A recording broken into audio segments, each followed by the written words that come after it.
I wrote the bars that I recited in that same video. It's just crazy how everything in those lines are so relevant and so powerful for right now and today and what's going on. But I wrote this about 2 years ago because it's been happening. Even before that, the message was simply that every day in our neighborhood, our rights, constitutional rights, get violated on a day-to-day basis. And it's because the majority of the people in our neighborhoods don't know law. If you don't know law, it's impossible for it to work for you. Even though in reality, it's not for you anyway, which is why in my neighborhood, we're guilty until proven innocent. And in the Miranda rights, it states anything that you say will be used against you. If law was for you and in your favor, and really for the people, they wouldn't use anything against you.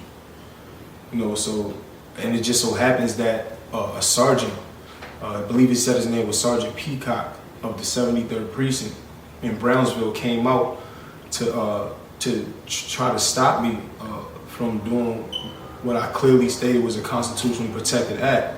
And it's crazy because I was in the video, I was just speaking on how if I park 6 inches away from the sidewalk or more than 6 inches from the sidewalk, I'll wake up to a ticket on my card that I can't afford to pay because I'm still trying to figure out how to pay for food. I gave that analogy in the video, right?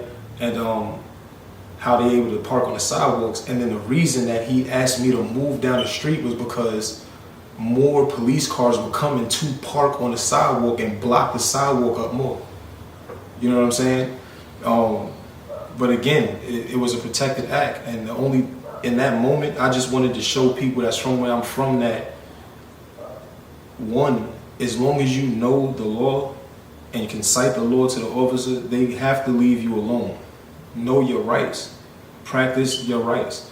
And at the same time, I wanted the world to see that if a person that's sworn to uphold the Constitution is coming to interrupt a constitutionally protected act, in that moment, he's breaking the law. If I'm doing something lawful and you're an officer and you're trying to stop it, you are breaking the law. So yeah, that's really what that was about. I believe that this is the most naked, the reality of actuality. I think this is the most naked the world has ever been and exposed the actual world has ever been. I think that it's making a lot of people uncomfortable, and I think that that's a great thing because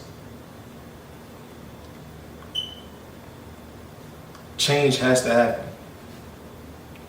We use words like equality, we use words like, and it really just think about that within itself.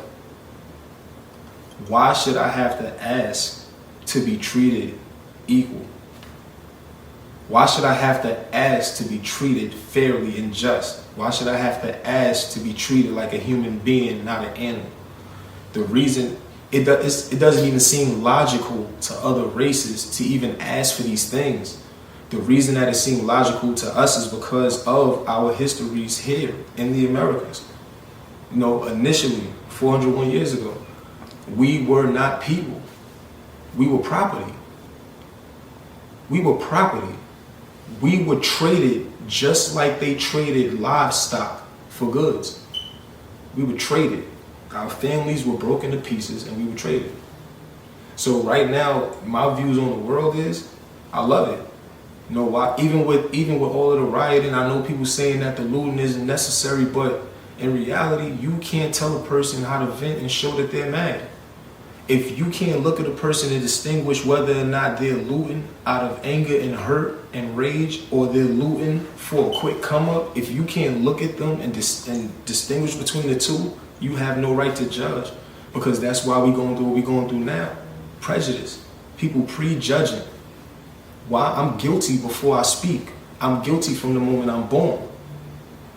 You know why? Because my father was guilty. And my father's father was guilty. Even when we're not. And that's the cycle that has to be broken.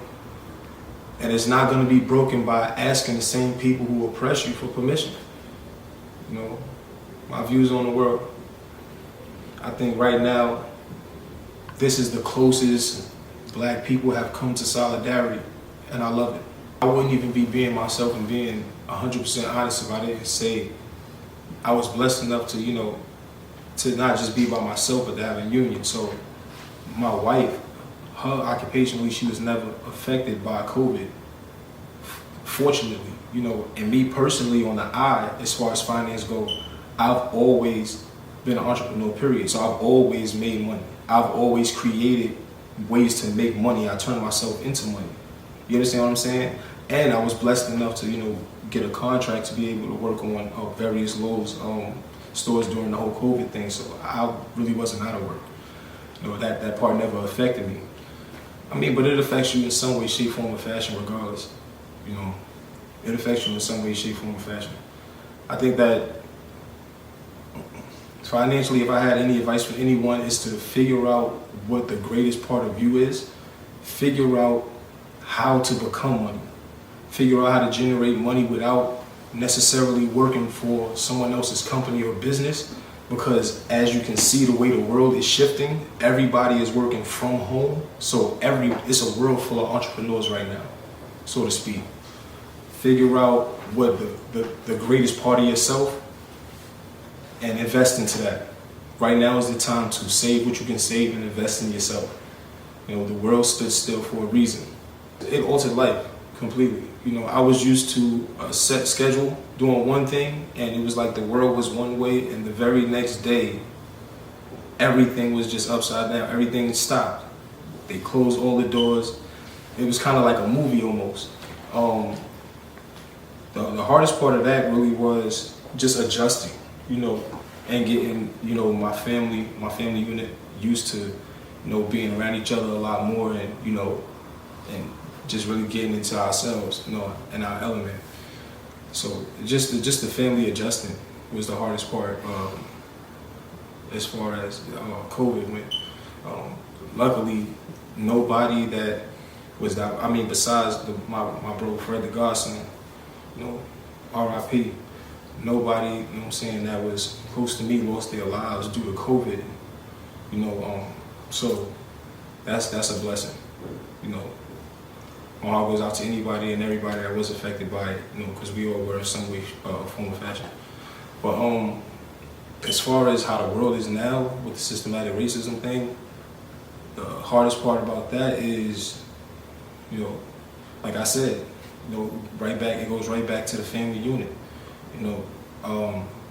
When you have an African American child, you have a black child, and then they get exposed to, because they watch television or they go on, they see social media. You know what I'm saying? You can't not see it. Anything that you turn to, it's there. And they're not born with racial bias. They don't see, when they see their white friends, they don't see anything but just their friend.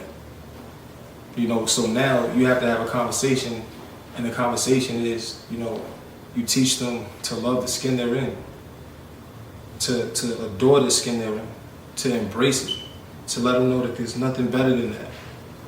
But then on the flip side, now you have to have a conversation explaining how that same skin that they're supposed to be so proud of could get their life taken from them. Because they asking questions like, well, how come the police keep killing us? Because, like I said, it's everywhere. You can't hide it. It's impossible. I was watching a show right before I came out here. I forget the gentleman's name, but he was telling, it was a guy, I forget his name, but anyway, he was telling a story about how he was having a conversation, or the video of what happened with George came about, and they were talking about how George screamed for his mom. And then he said he's sitting there with his children, and he says, but his mom is dead. So one of the older children asked, well, why would he be screaming for his mom? And then the 9-year-old child responds and says, well, maybe he sees her. You understand what I'm saying? So it's the hardest thing is trying to explain to purity, to innocence, that They're too young to have to be exposed to the actuality of the world that adults learn along the way. But it's being pushed in their faces. So we have to have the hard conversations. You know, we got to answer the hard questions. Like all things, life is cause and effect. So we know that when things happen, change is the only constants in life. The only constant, right? Human nature is to adjust and adapt. The only thing is, this is not something that us as black people have to actually adjust and adapt to. White people have to adjust and adapt to it because they're the ones whose eyes just miraculously been open to what we all have been living through generationally. You know what I'm saying? The only difference between that and that, now we have a voice. Or rather, we always had a voice, but now we have the courage to use it. You know, power in numbers. One person speaks is a whisper. A group is a mighty roar, you know. So I feel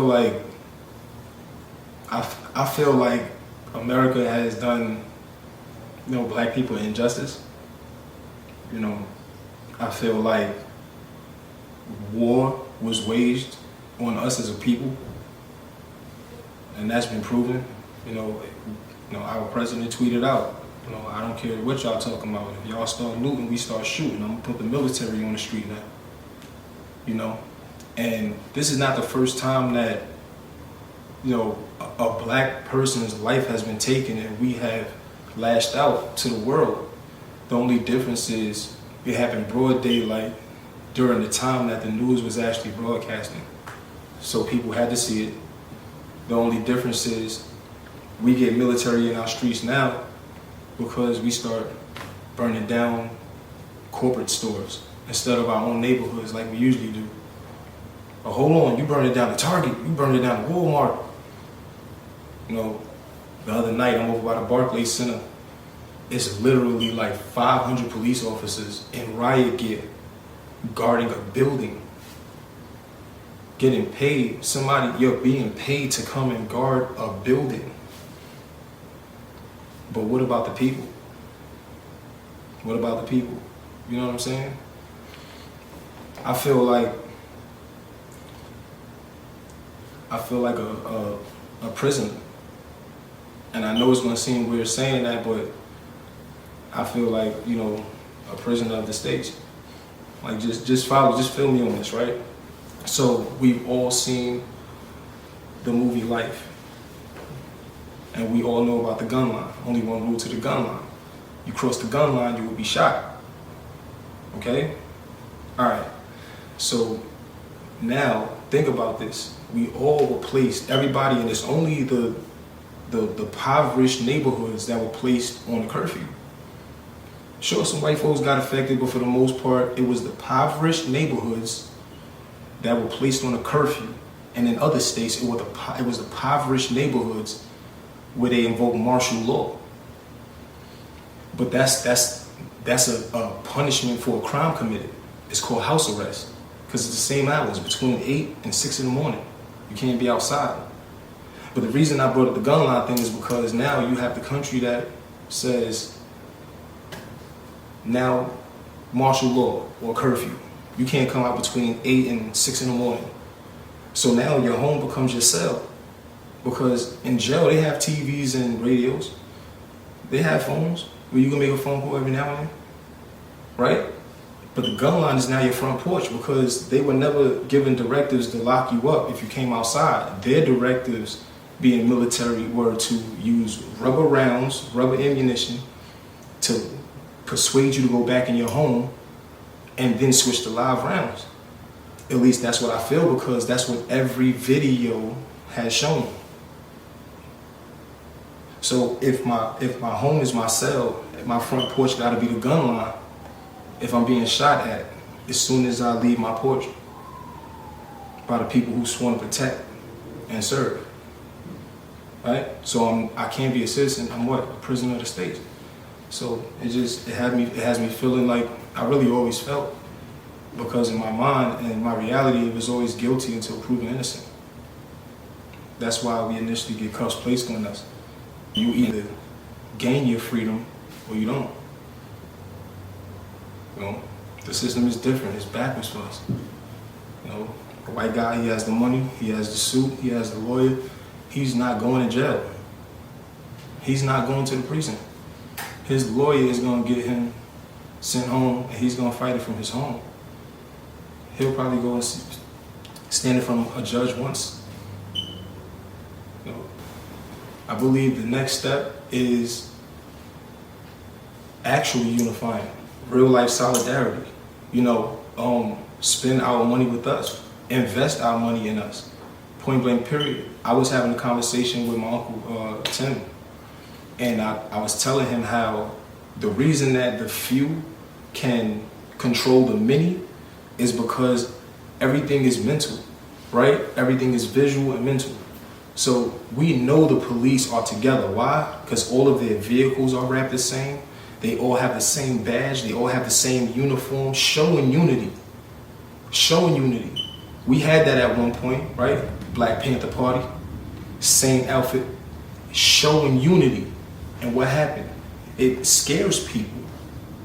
So I feel like we all really need to unify. We all really do need to unify. You know, that's exactly why I started the website, nscenes.com, because I want to make the uniform. I'm not being funny. I feel like if we all had the exact same fit, one band, one sound, if you really think about it, when a person becomes a security guard, right? Somebody from your building becomes a security guard. You know this person your whole life. You know you know who they are. But when they put on the security guard uniform, they can't help but be different. They become the security guard. You understand what I'm saying? For the same reason you'll have somebody as black as me put on a cop uniform, right? And forget everything that he go through when he's out of his uniform. Because when he's out of his uniform, he's just like me. Guilty until proven innocent, which is why we have instances where off-duty black police officers have been killed by on-duty cops. So I feel like real life solidarity, something as simple as what you wear. If we could unify with something as simple as that, that right there would be a bold enough statement to let people know that we're together. And take that same energy, and then like I said, invest in ourselves. A lack of solidarity has always been our downfall as a people. Beef in the hood, even amongst ourselves, we gotta lose that I'm dark skinned, you light skinned, we have to lose all of that stuff. The average projects, even if it's a 1-bedroom apartment, on average it's like 4 to 6 people in impoverished neighborhoods. The average project building have like 10 apartments on each floor, 20 floors in every building, maybe 10 buildings in every project. Now think of how many projects is in every borough. Think of all the boroughs that we have. And it's just New York, right? Now take every person in every apartment, on every floor, in every building, in every project of every borough, and have them all put a $5 bill on one table. A third of what we pay for lunch nowadays. We always had the money, we just never had the unity.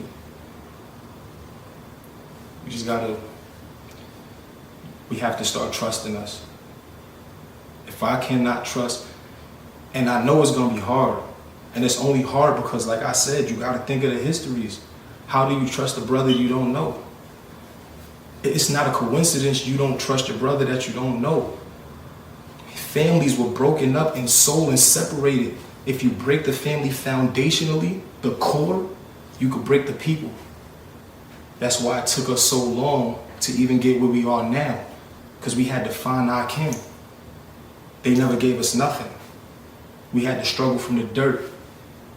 They ended slavery and then made the 13th Amendment, legalizing slavery. They just called it prison. You know, so I think we gotta wake up and just get together and love each other and really trust each other. because that's the only way it's going to work.